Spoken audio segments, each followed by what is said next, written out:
Oke anak-anak, bagaimana kabar kalian semua? Semoga kalian sehat-sehat selalu ya. Mudah-mudahan hari ini belajarnya lancar dan tidak ada masalah, agar materi yang Bapak sampaikan dapat diterima dengan baik oleh kalian. Sebelumnya Bapak mau tanya nih, apakah kalian hari ini sudah mengaji? Ya, usahakan ya setiap hari itu mengaji ya. Minimalnya satu surat atau beberapa halaman Al-Quran. Ya, oke anak-anak. Ya, sebelum kita mulai pembelajaran kali ini, ya marilah kita bersama-sama membaca basmalah. Bismillahirrahmanirrahim. Ya, kita mulai saja. Eh, Dengarkan baik-baik ya. Membaca Al-Quran adalah suatu kelaziman bagi umat Islam ya. Akan lebih baik lagi jika kita membacanya dengan baik dan benar, sesuai dengan hukum bacaan yang ada atau kaidah tajwid. Ya, hukum mempelajari tajwid bagi umat Islam adalah wajib. Ya, oleh karena itu kita harus mengenal dan mengerti ilmu tajwid ini dan mempraktekkannya dengan baik dan benar. Nah, Allah berfirman dalam surat Al-Muzammil ayat 4, yaitu a'udzubillahi minasyaitonirrajim. Bismillahirrahmanirrahim. Auzid alaihi warattilil qur'ana tartila. Kurang lebih yang artinya, atau lebih dari seperdua itu, dan bacalah Al-Quran itu dengan perlahan-lahan atau tartil. Maksudnya ya, kita harus mempraktikkan bacaan-bacaan dalam Al-Quran itu dengan hukum tajwid. Oke, begitu ya anak-anak.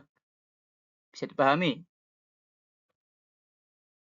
Hukum tajwid kali ini ya, kita akan melanjutkan pelajaran yang kemarin, masih tentang hukum nun mati dan tanwin.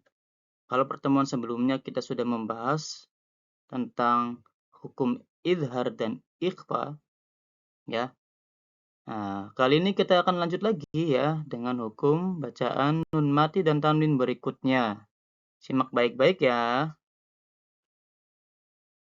Pelajaran mengenai hukum nun mati dan tanwin berikutnya yaitu akan membahas bacaan idgham ya. Bacaan idgham itu ya ada dua nih anak-anak ya. Perhatikan. Yang pertama ada idgham bi gunnah ya. Huruf-hurufnya ada ya, nun, mim, waw. Ulangi lagi ya. Huruf-huruf idgham bi gunnah itu ada 4 ya. Ada ya, nun, mim, waw. Berikutnya ada idgham bila gunnah. Idgham bila gunnah ini hurufnya cuma 2, yaitu lam dan ro. Ya, ingat-ingat. Lam dan ro. Bacaan idgham bi gunnah yaitu ketika ada nun mati atau tanwin bertemu dengan huruf idgham yang 4 itu, maka dibacanya menyerupai huruf tersebut dan disertai dengan dengung atau ada getaran pada hidung. Ya, contohnya nih ya, Bapak praktikkan. Ini ada huruf idghamnya huruf ya. Yang semulanya hurufnya bacaannya faman ya'mal.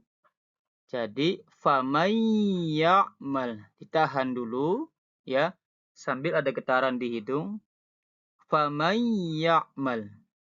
Atau ba'di yatasaalun.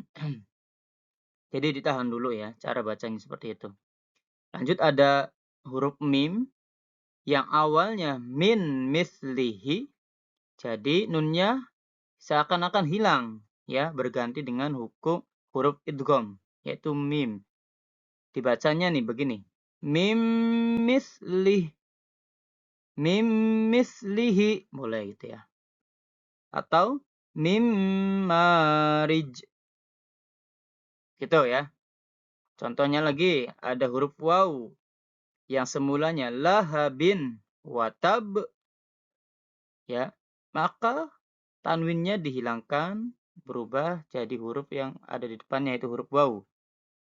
Cara bacanya lahabiu watab. Ya, ditahan dulu. Lahabiu watab. Atau berikutnya saddaw wa min khalfihim. Gitu ya. Terakhir ada huruf nun, ya. Nah, karena ini nun mati ketemu nun, maka ya tetap nun dibacanya ya. Contohnya man nasya. Ditahan dulu, jangan berburu-buru, misal man nasa, ya nggak boleh ya. Tahan dulu, man nasya. Atau satu laginya innahnu. Nah ya, begitu cara bacanya. Nanti anak-anak dicoba ya, dipraktikkan sendiri sesuai dengan apa yang dicontohkan oleh Pak Siroj ya. Boleh, perlahan-lahan pasti kalian bisa. Kita lanjutkan ke idgham bila gunnah ya. Nih, pada bacaan idgham bila gunnah nanti ada sedikit perbedaan ya. Nih, ketika ada nun mati atau tanwin bertemu dengan huruf idgham bila gunnah, yaitu lam dan ra, ya, maka dibacanya menyerupai huruf tersebut, namun tidak disertai dengan dengung. Ya, beda dengan idgham bi gunnah tadi. Kalau yang sekarang tidak disertai dengan dengung. Ya, nih Bapak akan contohkan ya. Di sini ada huruf ro, ya. Tanwin bertemu dengan huruf ro yang awalnya tawaban rohima. Jadi tawabar rohima, ya. An-nya jadi ar gitu ya. Tawabar rohima. Lanjut, nun mati ketemu dengan ro, ya dibacanya yang awalnya min rahmati, jadi mir rahmati. Ditahan dulu. Mir rahmati gitu ya. Selanjutnya ada huruf lam, ya di sini ada tanwin ketemu lam, ya. Yang awalnya bimu'minin lana. Jadi dibacanya sebagai berikut. Bimu'minil lana gitu ya. In-nya jadi il. Bimu'minil lana. Ditahan dulu. Berikutnya ada nun mati ketemu lam, ya, yang awalnya yubayyin lana. Jadi yang benar adalah yubayyil lana. Ya, nunnya hilang jadi lam, langsung ke lam ya. Yubayyil lana. Nah, demikian ya. Mudah-mudahan kalian bisa mempraktikannya dengan baik ya, sehingga kalian bisa ya dan memahami bacaan-bacaan idgham. Oke. Nah, setelah kalian memahami secara seksama dan mencontohkan apa yang Pak Sirot instruksikan, ya, sekarang ada evaluasi nih atau ada sedikit soal dari Pak Sirot ya. Coba kalian perhatikan ya, baca dan perhatikan hukum bacaannya ya. Kemudian sebutkan nama surat apa dan jumlah bacaan idgham bi guna atau bila guna yang ada dalam bacaan tersebut ya. Dan berikan alasannya. Misal nih, Bapak contohin ya. Ada kalimat lahabiu watab. Di sini ada hukum bacaan idgham, yaitu idgham bi gunnah, karena ada tanwin di huruf ba itu, harokatnya tanwin, bertemu di depannya dengan huruf waw. Karena huruf waw ini huruf idgham bi gunnah, maka dibacanya dengung, ya. Lahabiu watab.